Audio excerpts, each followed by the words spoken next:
పానీపూరి చేసుకున్నాం. ఇప్పుడు దానికోసము ఆలుగడ్డలు ఇట్లా ముక్కలు కోసుకొని ఉంచుకోవాలి.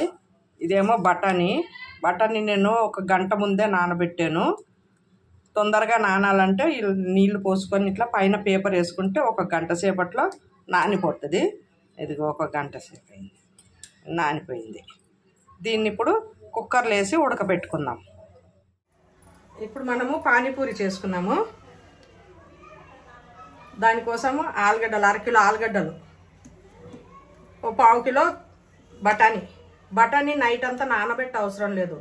నీళ్లు పోసి పైన ఒక న్యూస్ పేపర్ పెట్టేస్తే ఒక గంట సేపట్లో నానిపోతుంది. రెండు కలిపి కుక్కర్లో కొంచెం పసుపు వేసి ఉడకబెట్టుకోవాలి.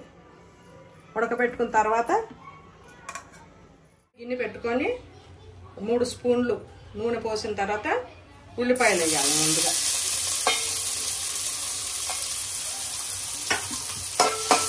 ఉల్లిపాయలు వేసుకుంటాయి.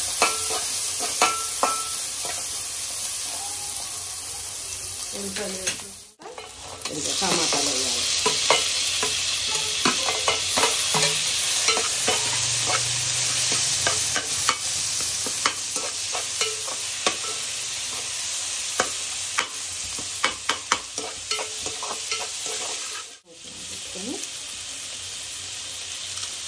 ఒకటిన్నర స్పూన్ ఉప్పు,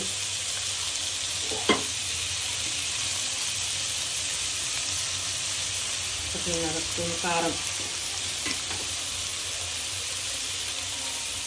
కొంచెం పసుపు,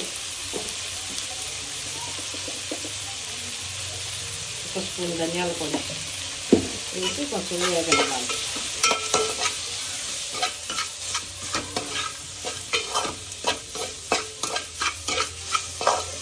కొంచెం వేగిన తర్వాత ఆలు,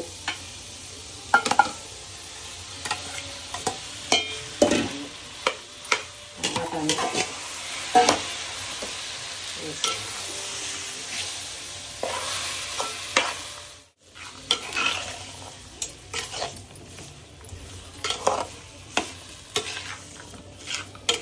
ఆలు కొంచెం వేగాలి.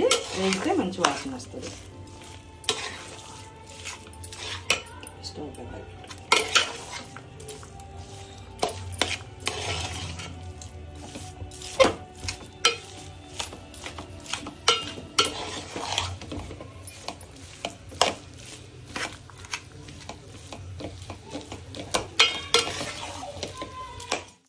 వాటర్ కూడా ఇందులో పోసేద్దాం.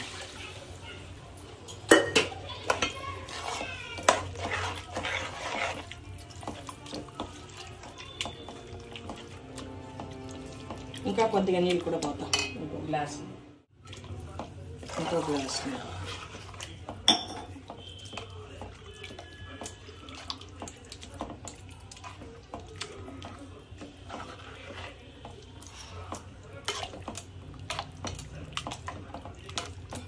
బాగా వేడెక్కకూడదు. కొంచెం వేడెక్కగానే 60% వేడెక్కిన తర్వాత పూరీలు వేయాలి.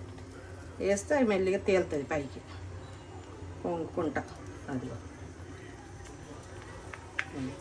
అట్లా పైకి తేలగానే తిరిగేయాలి.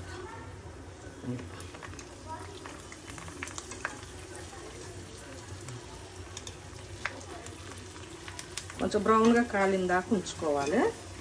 బ్రౌన్గా కాలితే చల్లగా అయినా సరే మెత్తగా. ఇప్పుడు దీంట్లో మనము కొంచెం చాట్ వేసుకుందాం.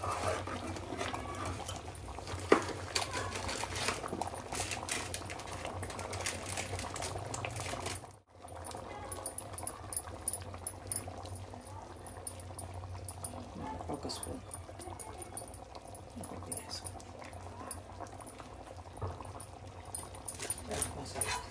తర్వాత కట్ చేసుకుని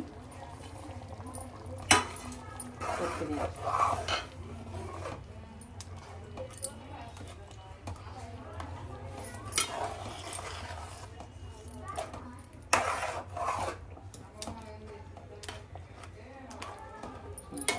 చాలు ఇంత లూజ్గా ఉండని. చల్లగా అయితే గట్టిగా అయిపోతుంది ఇది. ఇప్పుడు ఒక గుప్పుడు పుదీనా,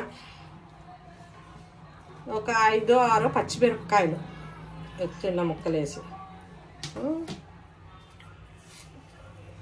జీలకర్ర 2 స్పూన్లు జీలకర్ర,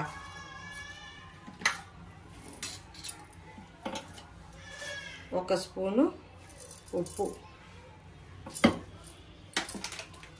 1 స్పూను నల్లుప్పు, ఇది బ్లాక్ సాల్ట్.